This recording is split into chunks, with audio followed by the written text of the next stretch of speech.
Do you think you was intelligent enough to be in regular classes, regular school? Yes, I was a gifted child in elementary school. You was gifted in elementary? Yeah. Like I was reading like. So you went from gifted to being in the slow class? That's the thing. Well, I'm just gonna ask. Growing up, would you say you had a fairly normal childhood?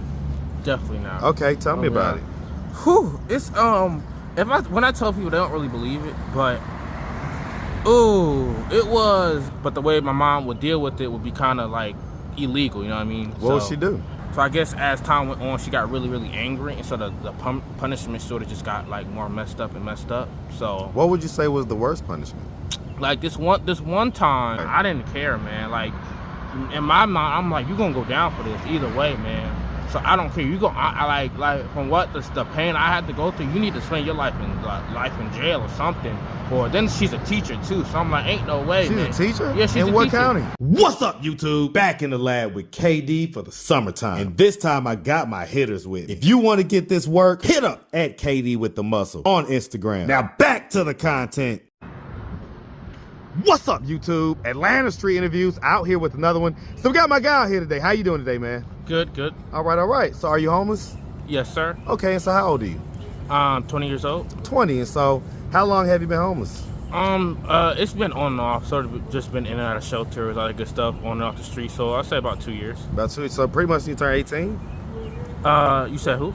Pretty much since you turned 18? Yes, sir. Okay, what was to happen around 18 that caused you to go into this instability? Well, I didn't really have a good family, so I left my mom's house and got into some trouble. I was homeless, so I went. What'd you do to get into some trouble?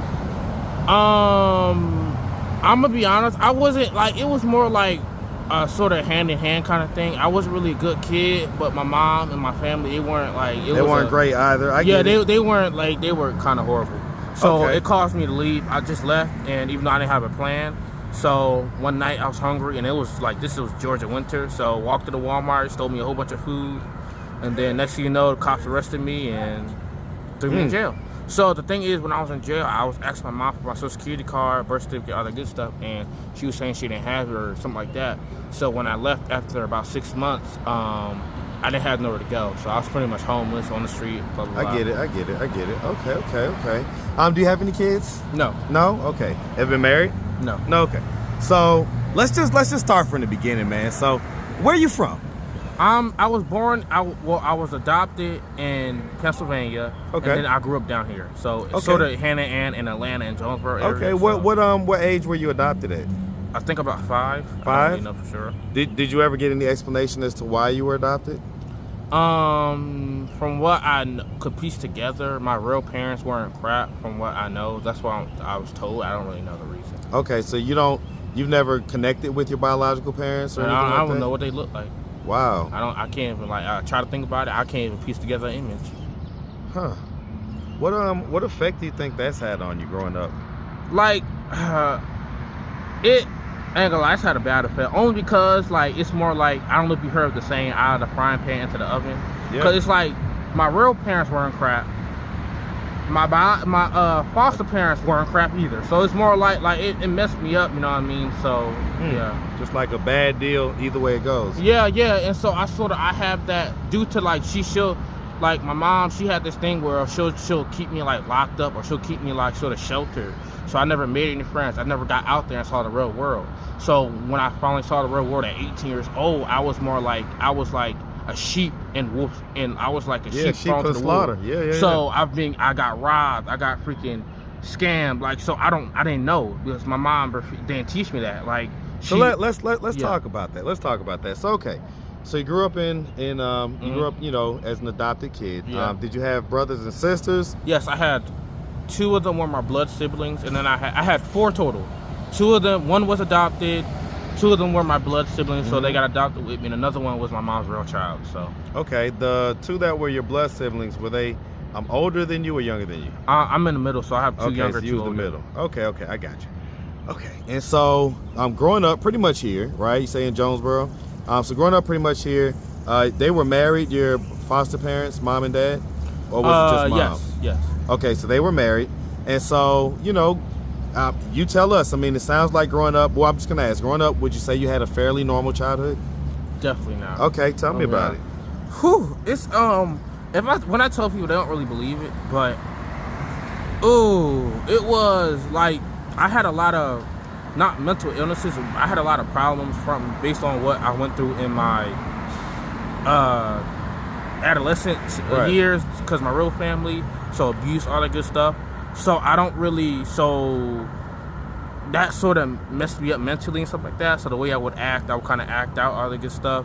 But the way my mom would deal with it would be kind of like illegal, you know what I mean? What would she do? So like certain times she would lock me up in the room, whatnot. So I had this thing where I would like to steal food. So I would like, it's like, I don't know why, but I would like gorge on food, only because I had this mindset where I didn't know the next time I was going to eat all that good stuff. Right. So instead, she would put a lock on the refrigerator. She'll lock me up in the room, whatnot, put a lock on the door, whatnot. And at the time, I didn't know it was legal. I thought it was legal. I thought what she was doing was legal. Then when food would go missing, I would get blamed for it. I got abused a lot too, man. Like, I mean, at one time I had whoops all over my body from some point. But so I guess as time went on, she got really, really angry, and so the punishment sort of just got like more messed up. So what would you say was the worst punishment? Like this one time, like she didn't trust me like outside of in the kitchen. So this whole time, like she'll keep me locked up in the bathroom, right? And I will have to, like, I had this peeing problem where I would pee on myself a lot. So I don't know. I guess. Up to what age? It stopped at around like 12, maybe a little later. But I guess it's a trauma response. That that's what I'm saying. I didn't know that, but she didn't know that either. So she thought I was doing it on purpose. So she would put me in the bathroom and make me strip down to my underwear and like let me like sleep in the tub, and then literally like lock the door, keep the door locked. Wait, she would have you strip down and then have you sleep in the tub? Yeah, like I was in my underwear. Like she would literally let me just tell me to sleep in the tub, whatnot, and like she'll lock the bathroom. Was that comfortable? No, it was not. Like, you don't understand, bro. It was freezing cold. Like, cause Georgia winter is no joke too. So, and when the air's on, like, it's like, I get it. It's like an old house. Yeah, and, yeah. It was an old house. Yeah. The bathroom was very small, so it was like really freezing cold. Like, to the point, I remember this one day, the dog died because he froze to death. Like, literally, he was out in the garage. So the garage is 10 times colder than the whole rest of the house. Right. So the dog got left out in the garage and froze to death, right? So, I mean, they was upset one night. So I guess that made her think about it, because she came up there, she made sure I was alive and threw a cover at me. So, I mean, Jesus Christ. Were you the only one that received this type of treatment? The thing is, though, I'm the only one that was doing something about it. The thing is, there was no evidence against her. So I would I would make up lies and stuff to try to get CCPS to come in and try to do something. The thing is, since there's no evidence, there's nothing they can do. What type of lies would you make up? So I'll be like, she left me. I know it's cruel, but I'll be like, she left me on the sidewalk or whatever. Like, she do drugs, all that good stuff, and I would try to at least get them in the. Right, but why not just say she locked me in the bathroom?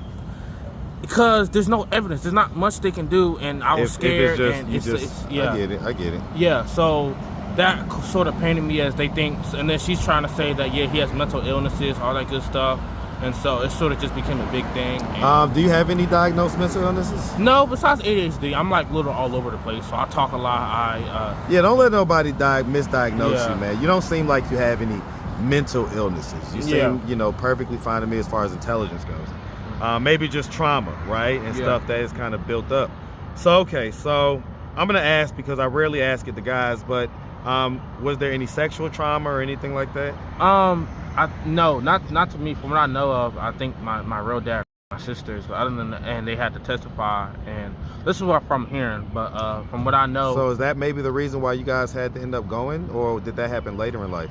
I mean, I don't know. When I was like 17, I asked, not my mom, but like my older sister, like, does she know what happened, whatnot, and she gave me a couple things, but that's about it. Man, I tell you what, man, we hear a lot of stories about foster parents that just don't really treat the kids very well. Was there any difference in how she treated her biological kid? Like, okay, so Shay was the youngest, so she loved her like crazy, and she got spoiled like crazy. So while I had to sleep in the bathroom, Shay had a full-blown bed, stuff like that.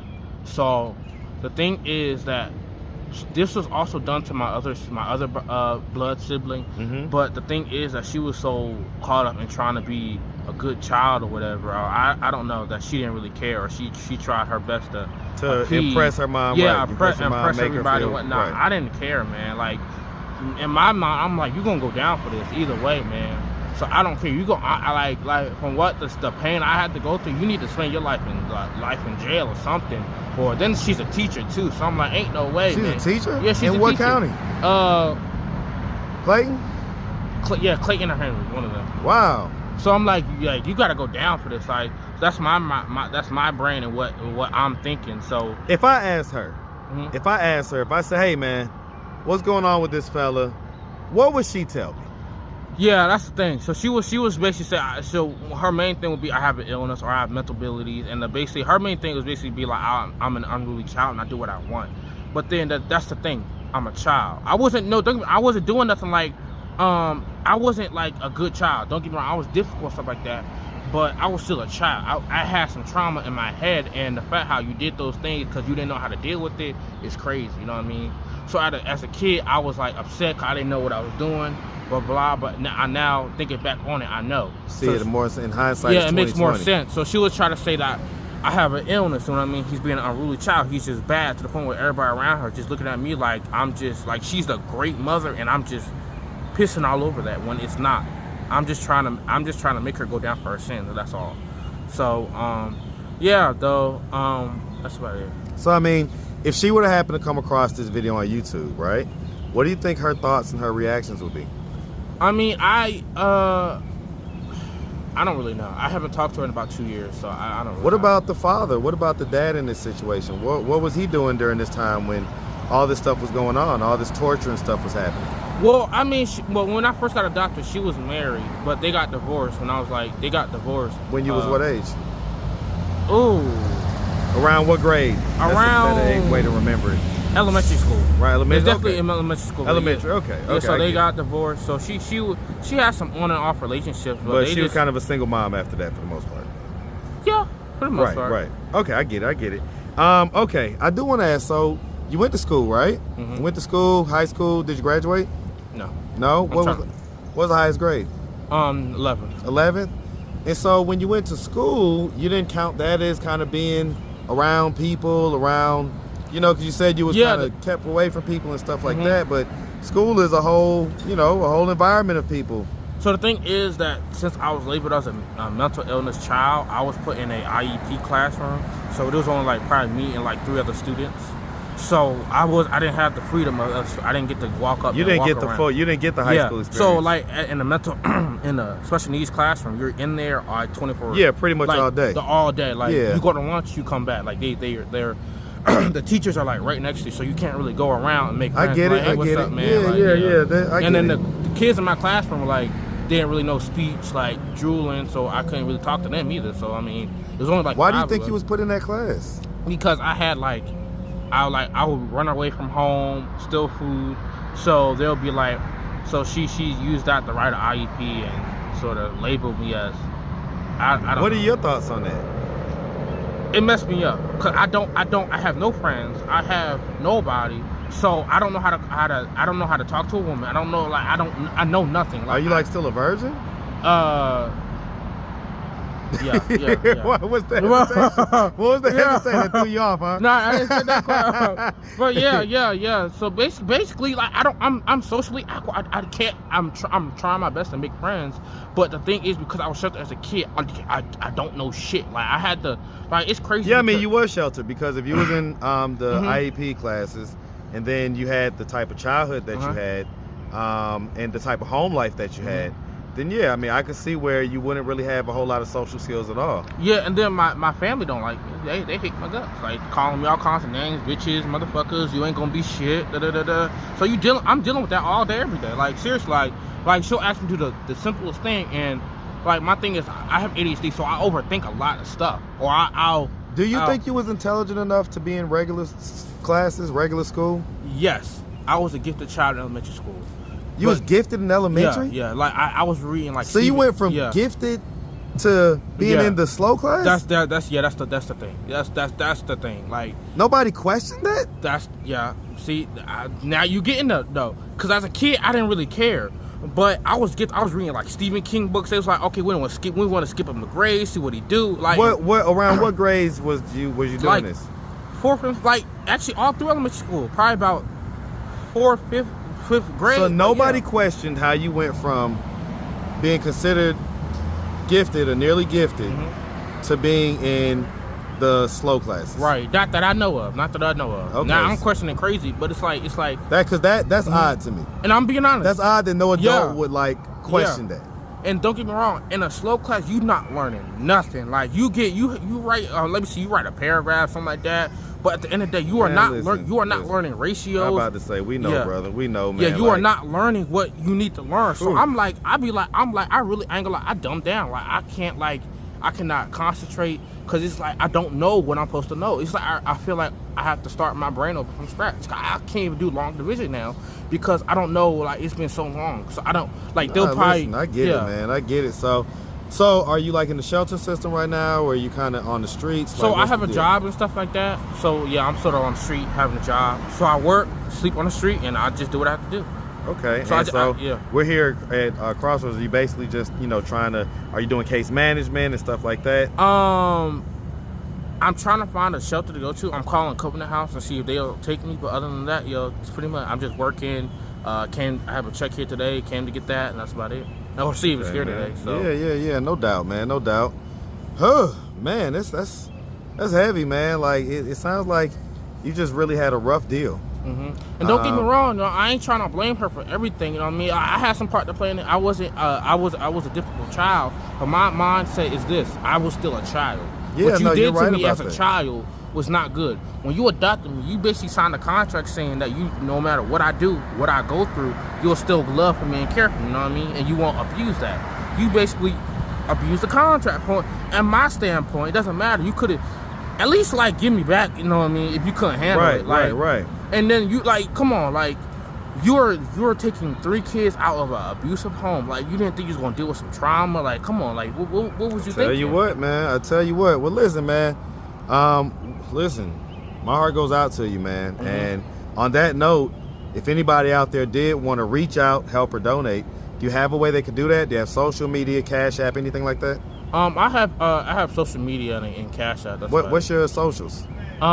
This is my name, Deshaun Lewis, DeaShaun, and then last name DeaShaun. Okay. And then last name Lewis, Lewis. And that's on Facebook and Instagram. No, that's on TikTok. TikTok? Yeah, TikTok and Instagram. TikTok, LG. All right. What about your Cash App, man? What's your Cash App?